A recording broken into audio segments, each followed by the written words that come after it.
Hello everyone, welcome to Scanum academy. My name is Harshita. हम बेटा आपका आईसीएसई बोर्ड में आपका चैप्टर चल रहा था cell cycle and cell division. इससे पहले हम कंप्लीट कर चुके हैं बेटा आपका कि आपका सेल साइकिल सेल डिवीजन क्या होता है। हम पूरी कंप्लीटली साइकिल देख चुके हैं जिसमें हमने कंप्लीट करा था बेटा उसका इंटरफेस। ठीक है, आज हम कंप्लीट करने वाले हैं बेटा उसका एम फेज। एम फेज के अंदर कौन सा आएगा आपका mitotic and meiosis and mitosis. ठीक है, तो सबसे पहले हम स्टेज कंप्लीट करेंगे बेटा माइटोसिस, क्योंकि आपका मियोसिस होता है बिल्कुल छोटा सा टॉपिक दे रखा है, डिटेल में नहीं दे रखा है, तो हम आपको डिटेल में पढ़ाएंगे आपका माइटोसिस एम फेज में माइटोटिक डिवीजन। ठीक है, तो कंटिन्यू स्टार्ट करते हैं बेटा। सबसे पहला सेल डिवीजन। इससे पहले बेटा अगर आप सब लोग क्रैश कोर्स में ज्वाइन होना चाहते हो, 10th की प्रिपरेशन कर रहे हो बोर्ड्स की, तो आप बेटा स्कैनम अकेडमी के ऐप में जाकर, ठीक है, ऐप भी लॉन्च हो चुका है स्कैनम अकेडमी के नाम से, तो वहां जाकर आप क्रैश कोर्स में ज्वाइन कर सकते हो। ठीक है, इसमें आपको क्या क्या बेनिफिट्स मिलेंगे बेटा, ये सारे बेनिफिट्स मिलेंगे। ऑनलाइन ऑफलाइन क्लासेस होगी, 90 डेज तक क्लासेस चलेंगे नॉन स्टॉप। 3 आवर्स तक डेली लाइव क्लासेस मिलेंगे आपको विद मटेरियल, स्टडी मटेरियल के थ्रू। और आपको क्या मिलेगा बेटा, क्वेश्चन पेपर्स भी मिलेंगे वहां पर, और सब्जेक्ट वाइज आपको मटेरियल दिया जाएगा। तो ये सारी इन्फॉर्मेशन मिल रही है आपको, और साथ में अगर आप इन्फॉर्मेशन चाहते हो तो इस कॉन्टेक्ट नंबर पे कॉन्टेक्ट कर सकते हो। ठीक है, चलिए। हाँ जी बेटा, तो इससे पहले हम इंटरफेस कंप्लीट कर चुके हैं। देन आता है बेटा आपका एम फेज माइटोसिस फेज। तो माइटोसिस फेज के अंदर भी आपके बेटा दो साइकिल चलती है, दो फेजेस चलते हैं, कैरियोकाइनेसिस और साइटोकाइनेसिस। कैरियोकाइनेसिस के अंदर क्या होता है आपका डिवीजन ऑफ न्यूक्लियस। ठीक है, तो आप सबसे पहले स्टार्ट करोगे बेटा डिवीजन ऑफ न्यूक्लियस क्या होता है। अब इसके अंदर भी मैंने आपको बताया था 4 फेजेस आती हैं, prophase, metaphase, anaphase and telophase. In cross इसको ये सारी साइकिल को क्रॉस करके देन फिर आप पहुंचोगे साइटोकाइनेसिस में, जिसका मतलब होता है डिवीजन ऑफ द सेल। फिर जाके आपके कंप्लीटली सेल को डिवाइड हो जाएगा, 2 डॉटर सेल्स में डिवाइड होगा। तो ये आज आप पढ़ने वाले हो किस तरीके से होता है। तो सबसे पहला स्टेप क्या है बेटा आपका कैरियोकाइनेसिस, जिसका मतलब होता है न्यूक्लियर डिवीजन। ठीक है, ये आपका देखो सेल है, कंप्लीटली सेल था, ये कंप्लीटली सेल बेटा आपके न्यूक्लियस को डिवाइड करके, क्रोमोसोम को डिवाइड करके 2 डॉटर सेल्स के 2 न्यूक्लियस बना दिए एक ही सेल के अंदर। तो इस पूरी स्टेज को हम बोलते हैं कैरियोकाइनेसिस। अब ये पूरी जो कैरियोकाइनेसिस स्टेज है बेटा, ये 4 स्टेज में होगी, प्रोफेज, मेटाफेज, एनाफेज, टेलोफेज। ये जो फेजेस होगी बेटा इसी सीक्वेंस में आप फॉलो करोगे, इसको आगे पीछे नहीं कर सकते हो, इसी को फॉलो करना पड़ेगा, इसी के अकॉर्डिंग आपका काम चलेगा। ठीक है, तो सबसे पहला क्या है बेटा, the parent nucleus divided into the 2 identical daughter nuclei. Karyokinesis में क्या होता है, आपका जो पेरेंट न्यूक्लियस था वो आपके 2 डॉटर न्यूक्लियाई में डिवाइड कर रहे हो in the same cytoplasm, same cell के अंदर, उसे हम क्या बोल देंगे, कैरियोकाइनेसिस बोल देंगे। Then the karyokinesis further divided into the 4 sub stages, prophase, metaphase, anaphase and telophase. Prophase, metaphase, anaphase and telophase. ठीक है, ये हो गई आपकी कंडीशन। देन आती है बेटा, आप अब एक एक करके स्टार्ट करते हैं आपके इन फेजेस के अंदर क्या क्या आपका डिवीजन होगा, कैसे वो न्यूक्लियस को डिवाइड करेगा। तो सबसे पहले आप सब लोग को पता है बेटा, जो आपका न्यूक्लियस होता है उसके अंदर जेनेटिक मटेरियल पाया जाता है in the form of DNA. और डीएनए की कंडेंस फॉर्म क्या होती है, आपकी क्रोमोसोम होती है। ये आप पहले चैप्टर में पढ़ चुके हो, इसी चैप्टर में। ठीक है, तो आपका ये न्यूक्लियस था, इस न्यूक्लियस के अंदर आपका क्या प्रेजेंट है बेटा, क्रोमोसोम प्रेजेंट है। तो आपका बेटा सबसे पहले प्रोफेज की स्टेज में, जब आपका प्रोफेज स्टेज स्टार्ट होता है, जिसे आप बोल सकते हो अर्ली प्रोफेज, तो इस स्टेज में आपका क्या होगा, जो आपका कंडेंस्ड क्या प्रेजेंट था, क्रोमोसोम प्रेजेंट था, वो आपका डीकंडेंस होना स्टार्ट होगा, ओपन अप होना स्टार्ट होगा, अनकॉइल्ड होना स्टार्ट होगा इन अर्ली प्रोफेज में। देन फिर बेटा जैसे से लेटर आपका प्रोफेज खत्म होता हुआ जाएगा, तो आपको कंप्लीटली क्रोमोसोम अनकंडेंस होता हुआ दिख जाएगा, मतलब वो धीरे धीरे क्या हो जाएगा, क्रोमोसोम की शेप में कन्वर्ट करेगा, और फाइनली इसे क्रोमोसोम की शेप में कन्वर्ट करेगा। और क्या चेंजेस होते हैं आपके न्यूक्लियस में, आपका जो सेल के अंदर न्यूक्लियस होगा, न्यूक्लियस की जो मेम्ब्रेन होती है, न्यूक्लियर मेम्ब्रेन, वो धीरे धीरे डिसअपियर होनी स्टार्ट होती है, मतलब वो धीरे धीरे गायब होनी स्टार्ट हो जाएगी। देखो ये आपका प्रोफेज का स्ट्रक्चर है, क्रोमोसोम कंडेंस हो चुके हैं, अनकंडेंस हो चुके हैं, और आपकी जो न्यूक्लियर मेम्ब्रेन थी वो क्या हो रही है, इवॉल्व हो रही है, मतलब धीरे धीरे डिसअपियर हो रही है, धीरे धीरे गायब हो रही है। तो इस कंडीशन, कौन सी कंडीशन, ये कौन से फेज में हो रहा है, आपका प्रोफेज में हो रहा है। 2 प्रोसेस हो रहे हैं, एक सबसे पहले आपका क्रोमोसोम अनकंडेंस हो रहा है, और दूसरा आपका जो न्यूक्लियर मेम्ब्रेन होती है वो क्या होती है बेटा, डिसअपेयर होनी स्टार्ट हो जाती है इन प्रोफेज स्टेज में। ठीक है, तो रीड कर लेते हैं क्या लिखा है बेटा। सबसे ज्यादा लॉन्गेस्ट फेज जो होता है आपका पूरे सेल साइकिल में, ठीक है, कैरियोकाइनेसिस में, वो कौन सा होता है, प्रोफेज होता है। तो आपसे क्वेश्चन पूछा जाता है इन द कैरियोकाइनेसिस में 4 फेजेस में सबसे लॉन्गेस्ट फेज कौन सा होता है, तो लॉन्गेस्ट प्रोफेज आपका सबसे लॉन्गेस्ट होता है, क्योंकि यहाँ पर आप क्रोमोसोम को अनकंडेंस कर रहे हो, फिर न्यूक्लियर मेम्ब्रेन आपका चेंज हो रहा है। ठीक है, तो ये सब प्रोसेस करने में टाइम लग जाता है। देन क्या हो रहा है बेटा, क्रोमैटिन जो होता है वो कंडेंस फॉर्म से आप किस में कन्वर्ट कर रहे हो, उसे क्रोमोसोम में कन्वर्ट कर रहे हो। देन द न्यूक्लियर मेम्ब्रेन क्या हो रहा है, न्यूक्लियोलस डिसअपेयर हो रहे हैं धीरे धीरे, and centromere in the animal cells begin to move the कहां पर गया है, begin to move towards the nuclear, begin to do towards the two opposite poles। अब देखो बेटा क्या होता है, सेंट्रोमियर क्या होते हैं, जो आपके ये क्रोमैटिड्स है सेंट्रोमियर ये वाले जो होते हैं, तो ये धीरे धीरे क्या करेंगे बेटा, अपने आप को सेंट्रल पोर्ट्स के नीचे, जैसे फॉर एग्जांपल ये आपका न्यूक्लियस है। अब इस न्यूक्लियस के बेटा आप सबको पता है कि ये पोल्स होते हैं, अपोजिट पोल्स, ये होता है आपका एक पोल, ये होता है दूसरा पोल। ठीक है, नॉर्थ साउथ जैसे समझते हैं वैसे आपके दो अपोजिट पोल्स होते हैं। तो आपका इसी फेज में क्या होगा बेटा, जो आपका सेंट्रोमियर होता है वो आपके अपोजिट पोल्स में डिजेनरेट होना स्टार्ट करता है, मतलब कोशिश करता है, होता नहीं है, कोशिश करना स्टार्ट करता है। तो वही चीज यहाँ लिखी हुई है। सबसे पहला न्यूक्लियर मेम्ब्रेन, न्यूक्लियस डिसअपेयर हो रहे हैं। देन सेंट्रोसोम जो होगा बेटा एनिमल सेल का या प्लांट सेल का, वो कहां मूव करेगा, आपके अपोजिट पोल्स के साइड मूव करना स्टार्ट कर देगा। ठीक है, यहां तक क्लियर आ गई। अब मेरे को बताओ सेंट्रोसोम किस में होता है, प्लांट सेल में होता है, एनिमल सेल में होते हैं। सेंट्रोसोम एक ऐसा डिफरेंस है जो कि सिर्फ आपके एनिमल सेल्स में पाया जाता है, इसलिए यहाँ पर एनिमल सेल लिखा है। क्लियर यहाँ तक। देन आता है बेटा माइक्रोट्यूब्यूल्स स्पिंडल फाइबर्स अपीयर्स होने लग जाएंगे। अब देखो बेटा क्या होता है स्पिंडल फाइबर, आप सबको मैंने बताया था, जब आपके सेंट्रोमियर से, ठीक है, आपके क्रोमैटिड्स डिसअपेयर होना स्टार्ट होते हैं, मतलब आपके डिजेनरेट होना स्टार्ट होते हैं, तो वो एक तरीके के रेस का फॉर्मेशन करते हैं जिसे हम बोलते हैं स्पिंडल फाइबर्स। ठीक है, तो आपके धीरे धीरे जब आपके क्रोमैटिड्स होंगे बेटा वो ब्रेक डाउन होंगे, सेंट्रोमियर से डिवाइड होंगे, तो वो आपके अपोजिट पोल से जाते आते क्या रिलीज होंगे, आपके एस्टर्स का फॉर्मेशन होगा। एस्टर्स क्या बनाएंगे, आपके स्पिंडल फाइबर्स बनाएंगे। देखो ये आपकी क्या है, आपके एस्टर्स है, ये एस्टर्स क्या फॉर्म कर रहे हैं, यहाँ पर स्पिंडल फाइबर का फॉर्मेशन कर रहे हैं, देखो इस तरीके से। ठीक है, तो ये आपका इस तरीके से फॉर्मेशन होना स्टार्ट हो रहा है। तो ये पॉइंट्स आपसे पूछे जाते हैं क्या क्या हो रहा है यहाँ पर। ठीक है, तो स्पिंडल फाइबर का फॉर्मेशन भी कहां पर होता है, प्रोफेज में होता है। ठीक है, क्लियर। तो ये हो गया आपका बेटा प्रोफेज। देन आता है बेटा आपका मेटाफेज। मेटाफेज का मतलब होता है जब बेटा आपके क्रोमैटिड्स या क्रोमोसोम सेंट्रल लेयर में जाते हैं, बिल्कुल इक्वेटर में कन्वर्ट हो जाते हैं। जैसे फॉर एग्जांपल आपका ये सेल है, अब आपके क्रोमोसोम्स कहाँ प्रेजेंट है बेटा, ये इस तरीके से प्रेजेंट है यहाँ पर बीच में, मतलब अलग अलग डिस्ट्रीब्यूट हो रखे हैं इस तरीके से। अब ये क्या करेगा बेटा, इन मेटाफेज में आके जो आपके क्रोमोसोम होंगे, अगर सपोज करो मैंने यहाँ पर ये इक्वेटर मान रखा है, तो आपके क्रोमोसोम जो होंगे बेटा इक्वेटर में अलाइन होना स्टार्ट हो जाएंगे, एक लाइन में अलाइन होना स्टार्ट हो जाते हैं, इक्वेटर में लेबल होना स्टार्ट होते हैं, तो उसे हम क्या बोलते हैं, मेटाफेज बोलते हैं। ठीक है, तो मेटाफेज में क्या पूछा जाता है, मेटाफेज आपके इक्वेटर में लेके आ जाता है सारे क्रोमोसोम को, क्रोमैटिड्स को। और मेटाफेज मोस्ट इंपॉर्टेंट फेज होता है बेटा, जितनी भी आपके बॉडी के अंदर जेनेटिक मटेरियल के क्रोमोसोम की स्टडी होती है ना, कि उसका शेप कैसा होता है, उसका स्ट्रक्चर कैसा होता है, तो वो आपका बेटा मेटाफेज में जाके आपकी रिसर्च होती है, क्योंकि आपके मेटाफेज में ही आपके जो क्रोमोसोम का स्ट्रक्चर होता है, ये वाला, ये आपको कंप्लीटली विजिबल कौन से स्टेज में दिखता है, मेटाफेज में ही दिखता है। तो जो आपकी रिसर्च होती है कि आपका क्रोमोसोम कैसा दिखता है, तो वो कौन से स्टेज में होता है, आपका मेटाफेज में होता है। ठीक है, तो क्या दे रखा है बेटा, chromosomes line up in the equator at the one plane. ठीक है, इक्वेटर में आ रहा है, धन क्रोमोसोम जो होंगे बेटा वो किससे अटैच होना स्टार्ट हो जाएंगे, स्पिंडल फाइबर से अटैच होना स्टार्ट हो जाएंगे। देखो यहाँ पर ये आपके क्या हो रहा है, ये आपके एस्टर्स से अपोजिट पोल में एस्टर्स क्या कर रहे हैं, आपके स्पिंडल फाइबर का फॉर्मेशन स्टार्ट कर रहे हैं। तो ये आपके क्रोमोसोम जो हो रहा है बेटा एस्टर से स्पिंडल फाइबर से ज्वाइंट होना स्टार्ट हो रहे हैं इन मेटाफेज में। तो मोस्ट इंपॉर्टेंट मेटाफेज में क्या है, इक्वेटर में जाते हैं और ये क्या करते हैं बेटा, आपके एस्टर्स के साइड में अरेंज हो जाते हैं। ठीक है, नेक्स्ट कंडीशन आती है बेटा आपकी एनाफेज। एनाफेज बेटा क्या होता है, जो आपके इक्वेटर में डेवलप हो चुके हैं। आप देखो ये क्या हो रहा है, आपके इक्वेटर में डेवलप हो चुके हैं, एक क्रोमैटिन जो फाइबर है वो ऊपर वाले पोल में जा रहा है, एक नीचे वाले पोल में आ रहा है। तो जो आपके नीचे वाले स्पिंडल फाइबर होंगे बेटा, ये वाले क्रोमैटिन को नीचे के डायरेक्शन में खींचेंगे और ये वाले क्रोमैटिन को ऊपर के डायरेक्शन में खींचेंगे। मतलब जो आपका क्रोमोसोम होगा उसको डिटैच करने का काम कौन कर रहे हैं, स्पिंडल फाइबर कर रहे हैं। तो एनाफेज में क्या होगा, ये कंप्लीटली दोनों क्रोमैटिन क्या होंगे, डिटैच हो जाएंगे कंप्लीटली।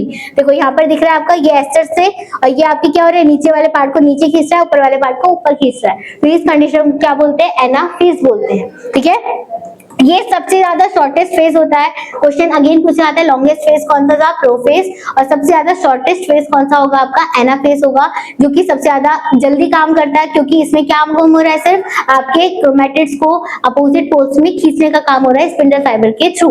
ठीक है, तो क्या हो रहा है देखो यार, centromeres hold the sister chromatids together separated. जो आपके सिस्टर क्रोमैटिड्स थे उनको कंप्लीटली क्या कर रहा है, सेपरेट कर रहा है with the help of spindle fibres के थ्रू। Then the sister chromatids of each chromosome separated and move towards the opposite poles due to the shortening of the spindle fibers। ठीक है, ये क्या कर रहा है, सेपरेट कर रहा है ताकि वो अपोजिट पोल में फॉर्म हो जाए, और ये क्या हो रहा है आपका स्पिंडल फाइबर यहाँ पर से आपके धीरे धीरे क्या हो जाएंगे, आप डिसअपियर होना स्टार्ट हो जाएंगे, जैसे आपके क्या होगा बेटा, स्पिंडल क्रोमैटिड सेपरेट हो जाएंगे। ठीक है, अब ये हो गया आपका बेटा एनाफेज। अब लास्ट बचता है आपका टीलोफेज। अब फाइनली बेटा आपके सारे के सारे क्रोमैटिड्स अपोजिट पोल में पहुंच चुके हैं, वहीं से वो क्या करेंगे, दोबारा से सेल डिवीजन करेंगे, क्रोमोसोम की आपके डुप्लीकेट कॉपी बनाएंगे।